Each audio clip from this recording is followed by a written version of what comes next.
Welcome to the Phazon Labs, everybody.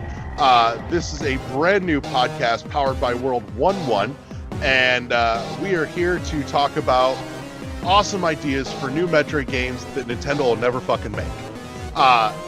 You can find us at our, we have yet to create it, but will by the time this goes up, Twitter.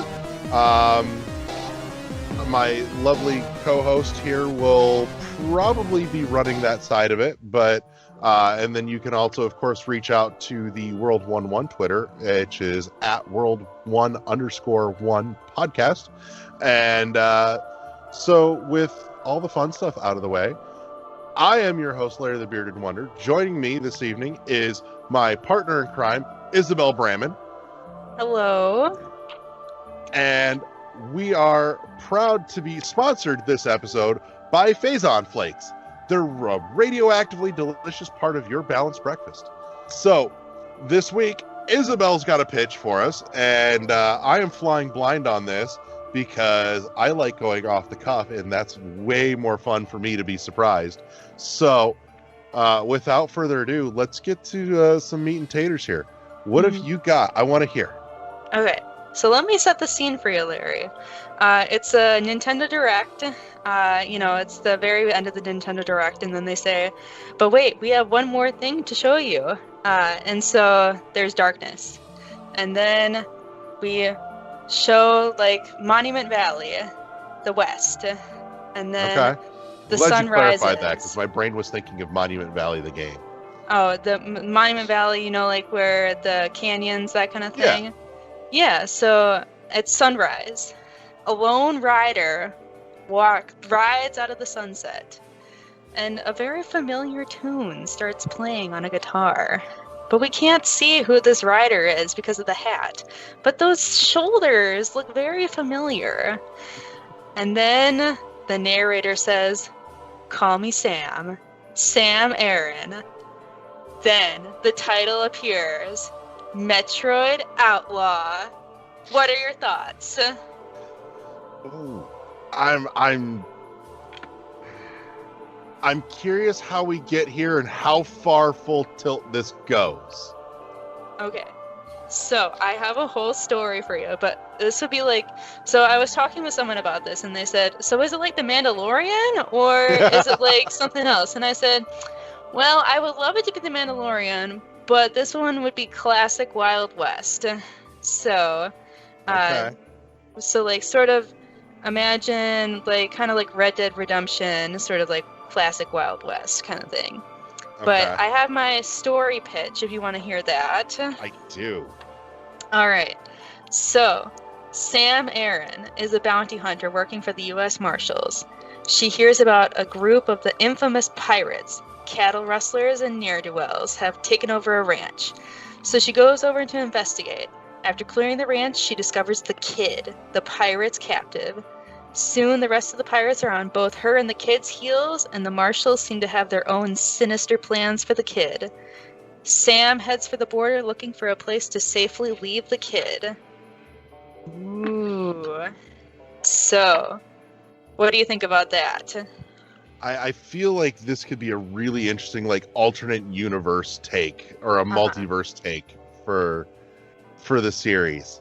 Yes. I'm trying to piece together in my head a gameplay loop, and it's not coming to me, but that doesn't mean it doesn't exist or that you don't have one. I haven't pieced it together in my head myself yet.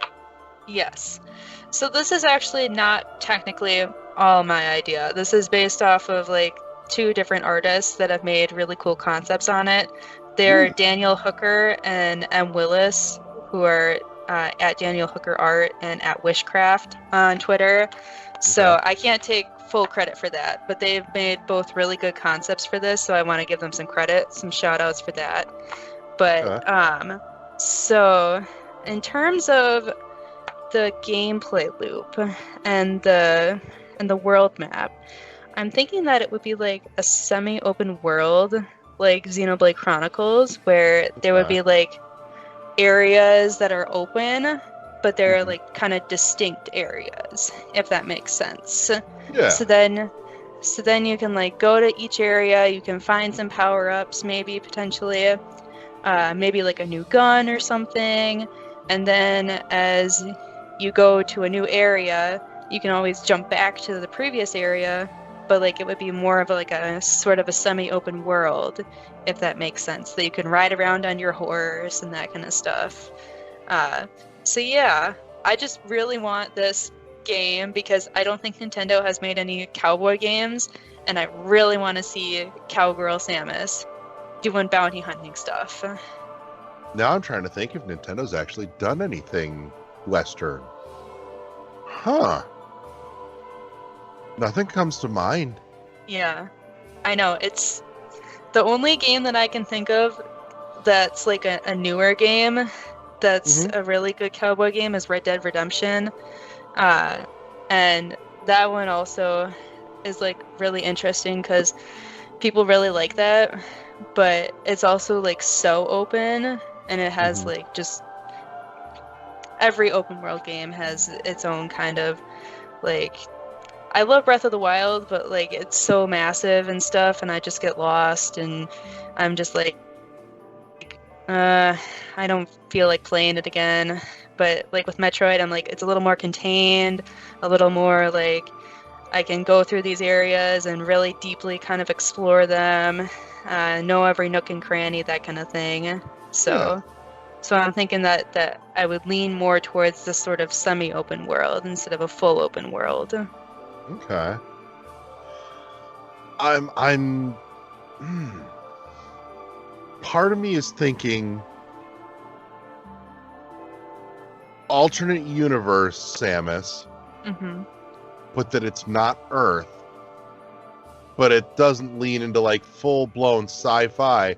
It's just alien world with civilization on it, but Western setting.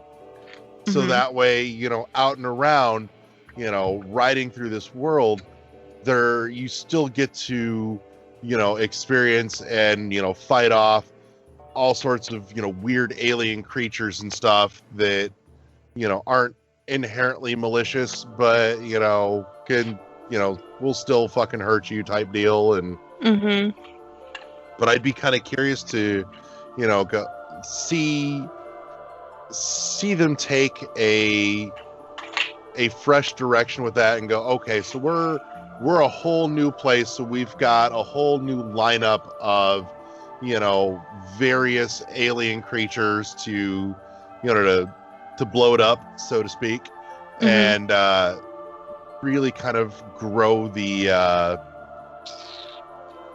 bestiary that way for the series. I think would be neat. But I do think too that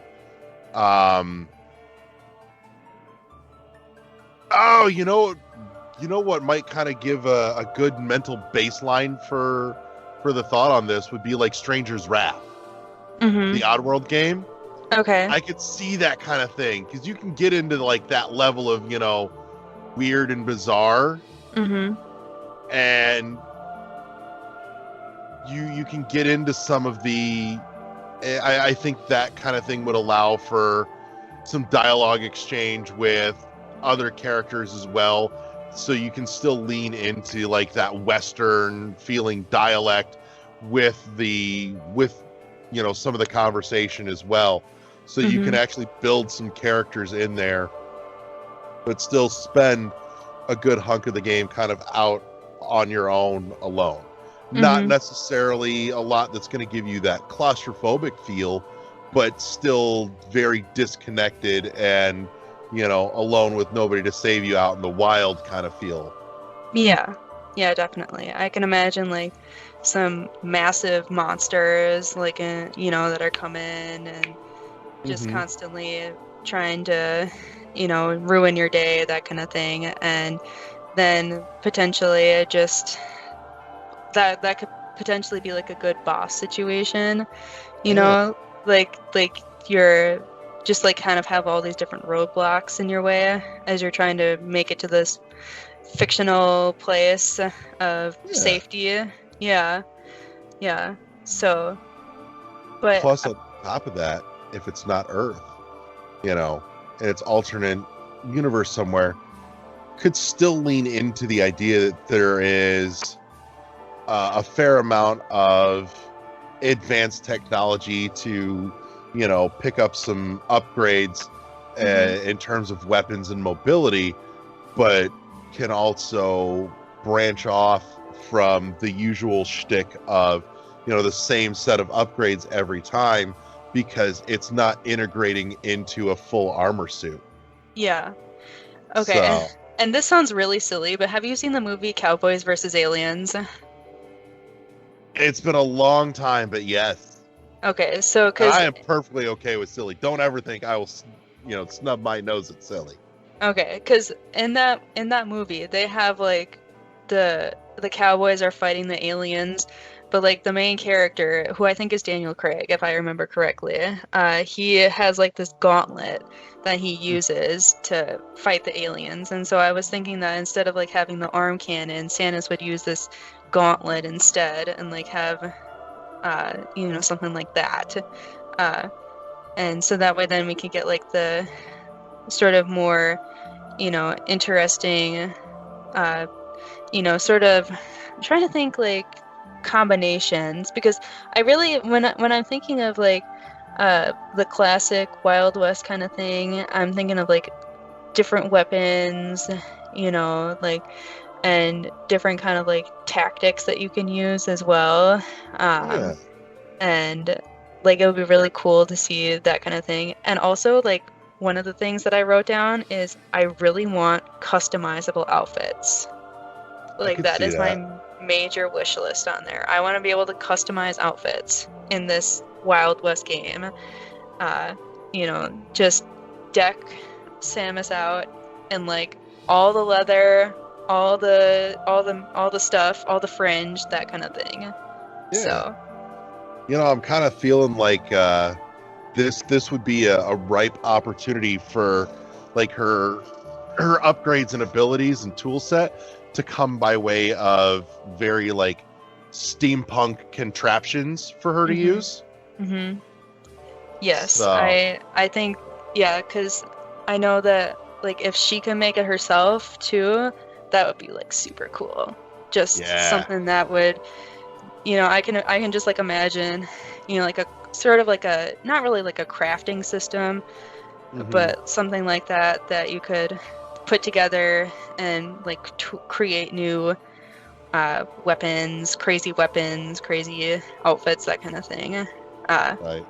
In this Wild West themed planet, that kind of stuff. So, but yeah, no, I have been like just thinking about this after looking at that art, and I'm like, why has this not happened? Because I feel like as though this would be just the perfect, because like if she's a bounty hunter, I want to see her doing some bounties, and like this would be like the perfect opportunity to do that, to do some like side quests of bounties kind of thing. Yeah.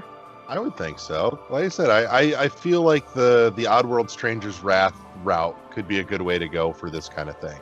Mm-hmm. So yeah. I feel like that would play well. And this is one where I'm seeing in my head now like various steampunk contraptions, but done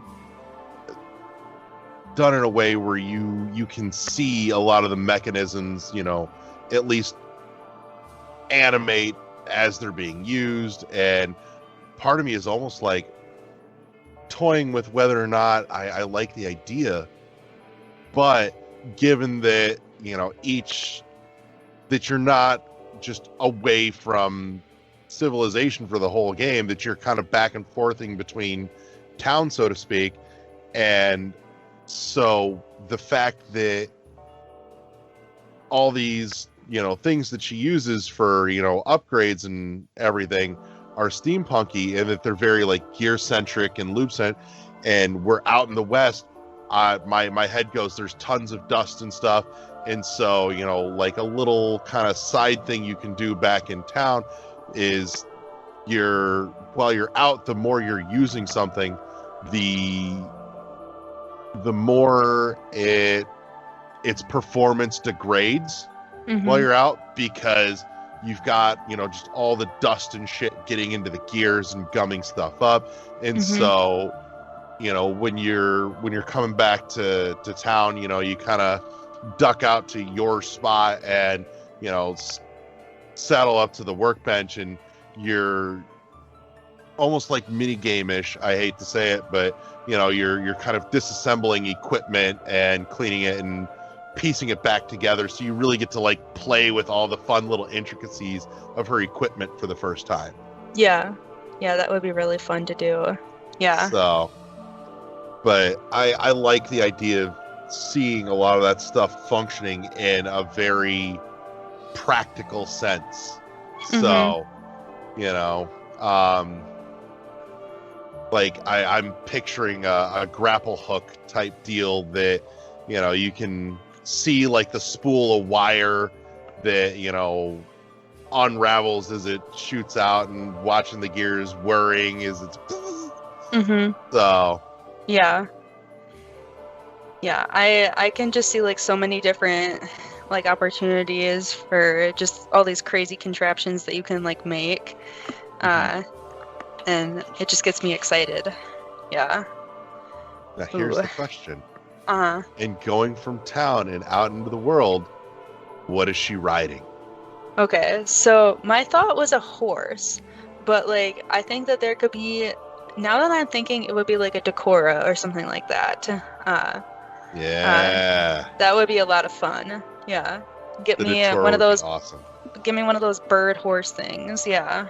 So I think that would be a lot of fun. I feel like the series I feel like the series missed an opportunity for the Dechoras to become like the series Chocobo.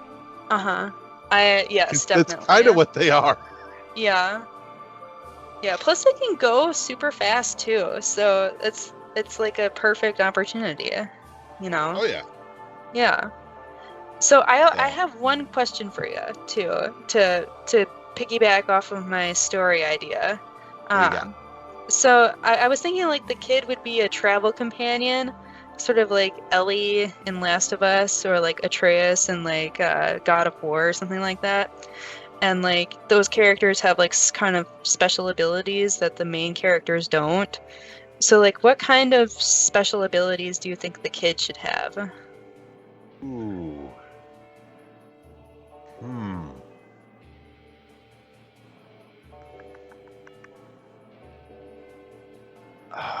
Part of me wants to just make him a pack mule. Like, hold my reserve tanks. So my silly idea is that, and this is like, is that the kid would have telekinesis, and this is just me spilling out ideas, and because I know that like Metroid is sort of like weird, sort of sci-fi fantasy. So my pitch is that the kid has like some sort of like telekinetic powers, and like they can move stuff out of the way and that kind of stuff. And that's partly why they're being chased by the pirates and the marshals and that kind of stuff, / Federation. Because they all want the kid's powers, that kind of thing. And like when I say the kid, I kind of mean like the kid is sort of the Metroid, the baby Metroid in this series, in this spin-off. So if that makes sense, is that they have this sort of power that nobody else has, that could be used for good or for evil kind of thing. So that's kind of my thinking, but if you have a better idea. No, but I have a visual idea that's in my head now. What is that? So, if she's traveling with, baby Metroid. Because we've seen, the baby Metroid in the jar container thing and the cylinder. I'm like, I feel like that could totally be, put on a strap and like an over-the-shoulder kind of thing, where the front of the strap is loaded with assorted ammunition for the different stuff that she uses. So it's got that kind of Western gunslinger look. And then the larva is, the baby is in the container on her back. Okay, I like that a lot. It makes me think of oh, you know what? Oh, sorry, I was gonna say it almost makes me think of the what is that game that Kojima came out with Death the Stranding. Postman. Yes, that one. Yeah. Yeah. Did you see that Death Stranding crossover artwork I tagged you in today? Oh no, I haven't seen it. I should look at it. Yeah. But that one, because if it's like that, then I think I will. I think it's what I'm thinking. Then I think I would like it. So I'm feeling like, the Metroid would essentially be on her back on this strap, but if this played in like third person over the shoulder, maybe. I'm thinking too that because Prime had the hazard meter and the built into the visor, I'm feeling like the larva could almost function that way. Like if you're getting near something, like big and gnarly and dangerous kind of thing, the larva starts kind of getting a little more antsy in its container, and you can see it, kind of fidgeting, freaking out in its container on your back. Yeah, and then it starts making those noises. Yeah. I kind of like that natural integration. Yeah. A lot like what Dead Space did with, building the HUD into the actual game. Yeah. So. Yeah, I agree. Fun. Yeah. Make it a little more kind of like natural, I guess. Yeah. Kind of like how, like the Prime games, it's like built into Samus's visor, which is like a genius idea. So. Right. Yeah. But. So actually I like this idea of having the Metroid better than having the kid. I think if we go more space western, then I think this would be brilliant. So I call up Nintendo, get the big guys to do this game because I will play it immediately. It will be a bestseller. I can't wait for the amiibo to sell out immediately. Right. Yes. But yeah, no, I think because I saw that art and I was just like, oh my gosh, this is just perfect. Like that kind of like theme of just like going through an area, by yourself, and it's like this open space, and it's like so different from like a Metroid game, but like it just kind of fits the themes of a Metroid game, and I really like that. You know what else just got me really excited about this idea? What? The thought of Metroid music with a Western spin. Oh yes. Like I'm thinking like guitars, I'm thinking like all that stuff. I'm thinking like, yes, I just want it all. Give it to me. Give it to me. Bless my eyes and ears. Yes, I want it all. So, yeah. So that's my pitch for a Western style Metroid game, and I can't wait for it to never come out. All right, so let's put a bow on it. What's the official title? Okay, let's put a bow on it and send it to Nintendo. Free idea for Nintendo. Give me a game title. Okay, Metroid Outlaw. I can get behind this. Yes. I dig it. Yes. So, all right. Well, I think then that's a good place for us to wrap this episode this week. I want to say thank you to everybody for tuning in and checking out the Phazon Labs. In its infancy, we are still just the baby, but we'll grow big and strong and menacing. So, thank you so much to Isabel for coming and hanging out with me and being geeky with me. And we'll see you all next week here at the Phazon Labs. Good night, everybody. Peace. Good night. Bye.